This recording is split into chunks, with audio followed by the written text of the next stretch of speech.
Mega Evolution has finally returned, but why was it gone in the first place, and why did it come back? Let's take a look at the introduction and reintroduction of Mega Evolution and all the other gimmicks in between. Chapter 1. The introduction of Mega Evolution. Mega Evolution was first introduced in Pokémon X and Y. At first, all we saw was what would eventually be known as Mega Mewtwo Y. But before Mega Evolution was formally revealed, we all thought it was some kind of new Mewtwo form. A Mew 3, if you will. In total, 28 Mega Evolved forms were revealed in Pokémon X and Y, with 26 new Pokémon getting luckily chosen to engage with the mechanic, and Charizard and Mewtwo greedily getting 2 each. In gameplay, a Mega Evolved Pokémon is a super-powered version of its base form. Higher stats, sometimes a new ability, and sometimes a change in typing. In order to balance their power, Megas have a few caveats. 1. You can only Mega Evolve once per battle, so while you can have as many Pokémon capable of Mega Evolving on your team as you want, only one can actually do it. Also, since the Mega Stones are a held item, a Mega Evolved Pokémon can't hold anything else, which limits broken strategies. Because of this, Mega Evolutions usually encourage a player to use one on their team, not only for their utility, but just because they're super cool. In any given run-through of a game with Mega Evolution present, I almost always build my team around one specific Mega. Because I and many others had this experience, Megas stuck out in our mind and succeeded as a memorable game mechanic. The design of Megas are not what one would think of when they think of super-powered monster character. In fact, a Mega Evolved Pokémon will usually look kinda weird, often having some part of it be overly large or strangely designed. Don't get me wrong, plenty of Megas embody the typical fictional creature power-up like Mega Ampharos or Mega Lucario, but like, look at Mega Manectric. Look at all those spikes on Mega Tyranitar, and what's going on with Mega Gyarados? While some might lament the more strange designs here and wish that Mega Gyarados had looked more like what your average fan artist would come up with, I think that most Megas having this kind of design philosophy is a big part of why they succeeded, as it's an extension of regular Pokemon design philosophy. See, one not often talked about reason that Pokemon stands out as a monster collecting franchise is that Pokemon themselves look imperfect, and this makes them feel more like creatures that live within a real ecosystem rather than something that was just designed to look as cool as possible. Mega Evolution builds on that design philosophy, and it's a big part of why they work. In introducing Mega Evolution, Pokemon X and Y broke what I once thought was going to be a Pokemon tradition, which is that even-numbered generations would introduce new evolutions to previous Pokemon. Since Generation 2 and Generation 4's new pool of Pokemon were so heavily defined by their new evolutions, and since Generation 5 faked us out with Bouffalant and Alomomola not being new evolutions, I assumed Generation 6 was gonna be the one to add them in. But other than Sylveon, no new evolutions were introduced in Generation 6. The reason I think they didn't have new evolutions was to not distract from Mega Evolutions. This choice definitely helped keep the focus on Mega Evolution and contributed to elevating them in the minds of players. However, since Mega Evolutions didn't stick around in later generations, this now doesn't seem like a good trade-off. As for the kinds of Pokemon that got Megas, there's plenty of Pokemon that were the faces of the franchise, Charizard, Lucario, Gyarados, but there were also Pokemon that needed a little boost to their popularity, like Pinsir, Manectric, and Abomasnow. This gave Mega Evolution the opportunity to elevate the less popular Pokemon into bigger roles, but again, since Mega Evolutions didn't stick around, these Pokemon who got Megas here found themselves falling into obscurity once again. So Mega Evolutions proved to be a highlight of Pokemon X and Y, and due to their popularity, the concept was expanded in the next games. Chapter 2. The expansion of Mega Evolution. The Pokémon Ruby and Sapphire remakes added 20 more Mega Evolved Pokémon. 22 if you count Omega Groudon and Kyogre as Megas, which they technically aren't, but they kinda are. While ORAS still gave Mega Evolutions to majorly popular Pokémon like Salamence, Rayquaza, Sceptile, and Swampert, it leaned much more into giving Megas to Pokémon that deserved more of a boost in popularity. Glalie, Steelix, Beedrill. It was a nice trend towards giving these more obscure Pokémon Megas. ORAS also implemented Mega Evolution much more into its story as compared to X and Y. While in X and Y, the starters and the legendaries lacked Mega forms, in ORAS, the starters, Latios and Latias, Groudon, Kyogre, and Rayquaza all had powered-up forms, and that gave Mega Evolution much more of a presence within the game. The most memorable part of the game, its added post-game Delta episode, revolved around capturing and using Mega Rayquaza. The expansion of Mega Evolution in ORAS set the expectation that that Mega Evolution was here to stay. And when the next Pokemon generation was just on the horizon, the Pokemon community was all but expecting a new crop of Megas to show up and be just as exciting as the Megas that came before it. And boy, were we disappointed. Chapter 3. Cheap Imitators.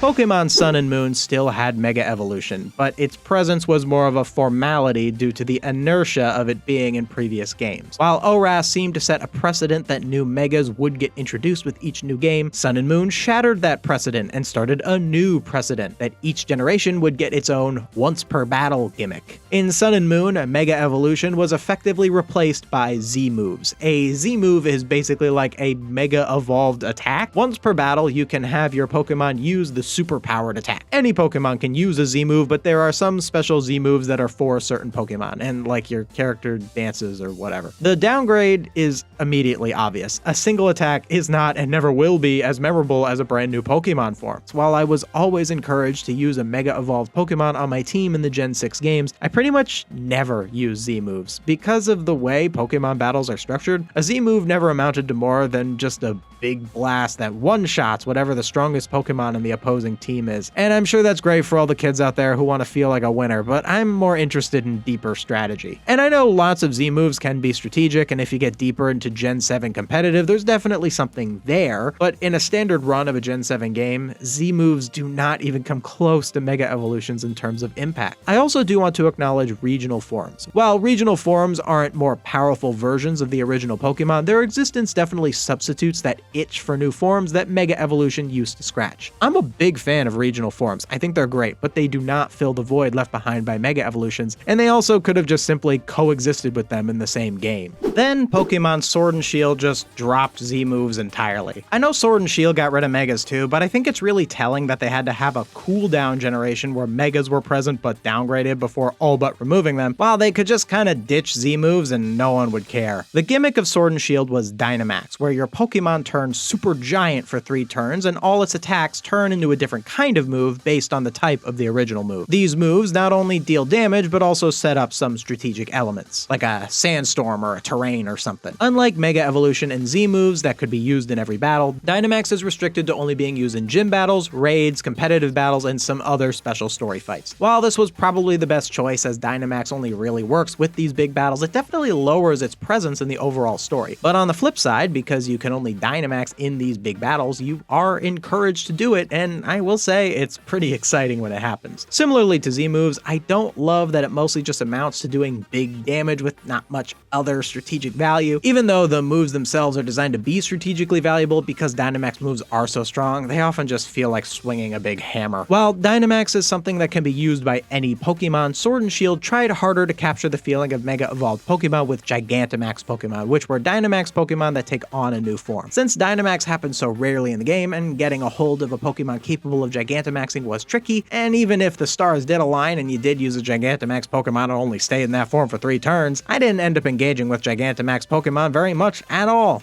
Then we get to terrestrialized Pokemon in Generation 9, just dropping Dynamax and moving on to the next thing. To give terrestrialization the credit it deserves, it does succeed gameplay-wise more so than Z-moves or Dynamax, because terrestrialization is focused on a Pokemon's typing, even being capable of outright changing a Pokemon's type and upping the power of moves that align with the Pokemon's Terra type. The criticism I had about Z-moves and Dynamax, where I felt they were just a big blast meant to get quick knockouts, is not present in terrestrialization. It is a dense and interesting gimmick with lots of competitive utility. However, while terrestrialization succeeds gameplay-wise, presentation-wise, at least if you compare it to Megas or even Gigantamax Pokemon, the form change is far less exciting. You know, like, we need to do a gimmick, we already did giant Pokemon, why not make them crystally? I don't know, whatever. Them getting all crystally just feels like such a downgrade to, just giving it a whole new form like Megas and even Gigantamax Pokemon do. So with all these gimmicks, it was clear to everyone, except the makers of Pokemon, that Megas are and always will be the superior gimmick. It was the most straightforward. A Pokemon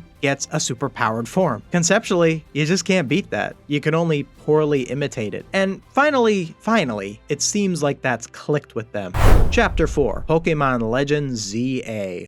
Pokémon Legends Z-A, since it takes place in the same region as Pokémon X and Y, was the perfect opportunity to bring back Mega Evolution, and the makers of Pokémon rightfully seized that opportunity. So I'm gonna pop a quick spoiler warning here. This is not a story spoiler warning, but I will be discussing how many new Megas ended up in Z-A beyond the ones that were officially revealed before the game's release. Skip to this timestamp if you don't want that spoiled for you. Also, I won't be covering any leaks, just the stuff that's in the base game. So, Pokémon Legends Z-A introduced 26 new Mega Evolutions, a really solid number. Most of the new Mega Evolutions are of Generation 6 Pokémon, with 10 Gen 6 Pokémon getting new form. This makes sense considering Legends Z-A is revisiting Gen 6, and that even though Mega Evolutions were introduced in Gen 6, the only Gen 6 Pokemon that got a Mega so far is Diancie, which was already like an event Pokemon and, almost doesn't count. It's also notable that Gen 5 received 6 new Megas, which makes sense because Gen 5 only had Mega Audino before. This is probably because back in Gen 6, they didn't feel the need to give Megas to the generation that came right before it. On that note, you'll notice that there are in fact no Gen 9 Pokemon who got Megas, and Gen 7 and 8 only got 1 each respectively, showing that most Megas are in the business of propping up older Pokemon as opposed to newer ones. Besides Gen 9, Generation 3 also got no Megas whatsoever. This is probably because Gen 3 already has so many Megas due to ORAS. Design-wise, the new Megas follow what I was talking about earlier, with an emphasis on wackiness as opposed to looking super cool or whatever. I've seen some complaints about that, but I really do like that the artists are bold enough to create these unique designs because each and every new Mega design has its own goal for what it's trying to look like, beyond just looking as cool as possible. But does the presence of Mega Evolved Pokemon in Z-A truly mean that they are coming back, or are they once again going to try some other weird gimmick moving forward and leave Mega Evolution behind once more? I truly think that it's time for Mega Evolution to become a staple of the franchise. Its potential to elevate older Pokemon, its perfect synergy with the battle system,